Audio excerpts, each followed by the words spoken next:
శ్రీ సచ్చిదానంద సద్గురు సాయినాథ్ మహారాజ్ కి జై. వైశాఖ శుద్ధ అమావాస్య అత్యంత ఫలవంతమైనటువంటిది. ఈరోజు అంటే వైశాఖ శుద్ధ అమావాస్య నాడు ఎలా పూజ చేసుకోవాలి అనే అంశాన్ని మనం తెలుసుకోబోతున్నాం.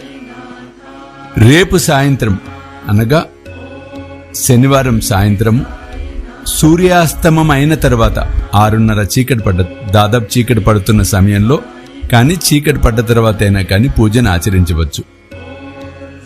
ఇందులో ద్రవ్యాలను మనం చూసినట్లయితే దర్భ కట్ట దొరికితే దర్భ తెప్పించుకోండి, తులసి దళాలు లేదంటే బిల్వ దళాలు లేదంటే రావి ఆకులు, వీటిల్లో ఏవి దొరికినా తెప్పించుకోండి. మీకు తోచిన ప్రసాదం ముఖ్యంగా దద్దోజనం అయితే ఉత్తమం. దద్దోజనం చేసుకోవచ్చు, పెరుగన్నం. ఇంకా మిగతా సామగ్రి అంతా కూడా యథావిధే. ప్రారంభంలో గణపతిని స్మరించి దీపారాధన చేసుకొని ఆ తర్వాత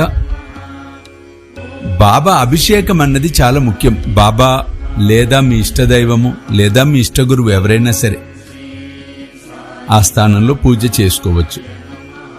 శుద్ధ జలముతో మంచినీరు చక్కగా ఒక బిందెలో చిన్న బిందెలో పట్టి ఉంచుకోండి.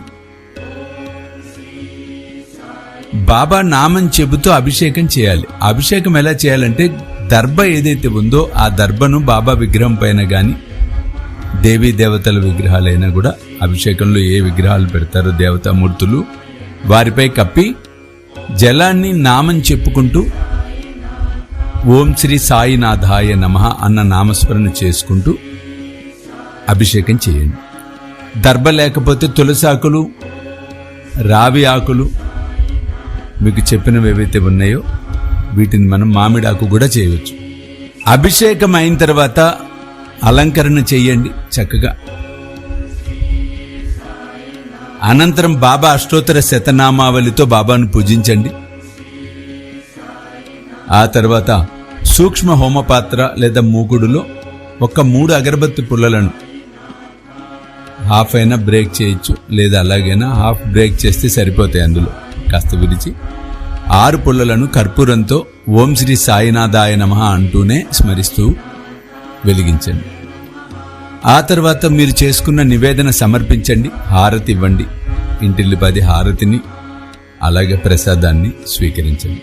ఈ విధంగా ఆచరించి సమర్థ సద్గురు సాయినాథుడి దివ్య అనుగ్రహానికి పరిపూర్ణ కృపకు పాత్రులు కావాలని మనస్ఫూర్తిగా ఆశీర్వదిస్తూ సెలవు తీసుకుంటున్నాను. జై సాయినాథ్.